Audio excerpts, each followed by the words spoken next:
C'était juste avant la pandémie. Désiré Bouna Ivara fêtait ses 50 ans avec sa femme et ses 5 enfants. En 2004, il avait quitté son Congo natal, déchiré par les conflits. Il voulait vraiment bâtir sa vie ici parce qu'il a trouvé qu'ici, c'est la meilleure place. D'abord, seul ici, il bâtit son rêve canadien. Il travaille et économise pour que sa famille émigre elle aussi à Montréal. Ils le rejoignent en 2010. 2 enfants s'ajoutent au Canada. Désiré Bouna Ivara est salarié dans le réseau de la santé, mais rêve de devenir professeur d'université. Il a continué ses études, a même temps travaillé jusqu'à aujourd'hui. Il lui restait Sa femme Amoti est préposée aux bénéficiaires. En mars, la pandémie frappe. Elle est alors au CHSLD d'Orval, avec, comme bien d'autres, assez peu d'équipements de protection. Comme il manquait des matériels dans les CHSLD, tu n'as pas le droit même d'aller demander deuxième. La COVID entre dans les CHSLD et l'angoisse grandit. Le 31 mars, Amoti avise la direction qu'un collègue présente des symptômes. Je voyais mes affaires. Je me disais, mon Dieu, si j'attrape quelque chose aujourd'hui, c'est quoi je vais apporter chez moi à la maison? Quelques jours plus tard, les tests révèlent qu'elle est infectée. La plus grosse problématique, c'est ça, c'est que les masques n'ont pas été obligatoires dès le départ.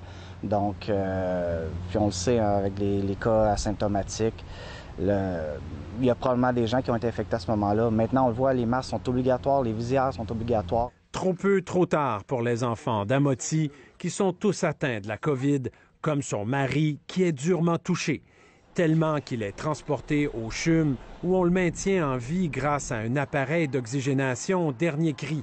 Après plus de 3 semaines, sa femme se rend lui parler, même s'il est dans le coma, pour tenter de le motiver en lui annonçant qu'elle attend un 6e enfant. Tu ne peux pas me faire ça, rester. Accroche-toi, parce que là, j'entends encore un autre bébé. Et ça n'a pas marché. Après 72 heures, il était parti. Désiré meurt le 21 mai des suites de la COVID.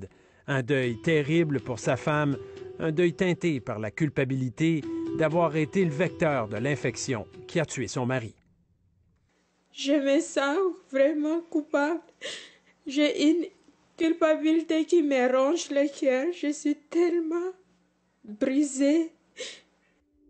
Elle se retrouve veuve avec 5 enfants, enceinte d'un 6e, avec pour seul revenu son salaire de préposé aux bénéficiaires. Le syndicat espère que la famille puisse être aidée par l'État. Les conseillers juridiques sont en train de regarder s'ils pourraient pas avoir une compensation pour madame et les descendants, oui. Eliade, bisous, bisous.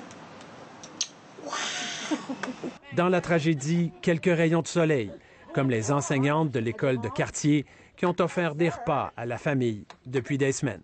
L'équipe qui est avec moi actuellement, on va continuer de venir voir les 2 petits garçons pour qu'ils réintègrent doucement là, à jouer dehors puis à reprendre un peu le cours normal de la vie aussi. Mais la vie sans papa ne sera plus jamais la même, surtout pour les 2 plus jeunes. Elliot, 2 ans, n'arrive toujours pas à comprendre comment papa a pu disparaître. Il y a même pas, il y a genre 5 minutes là, il demandait son père. Il m'a dit, je vais voir papa, je vais voir papa. J'étais pas capable. J'étais pas capable. Je lui ai dit que papa était au ciel. C'est tout.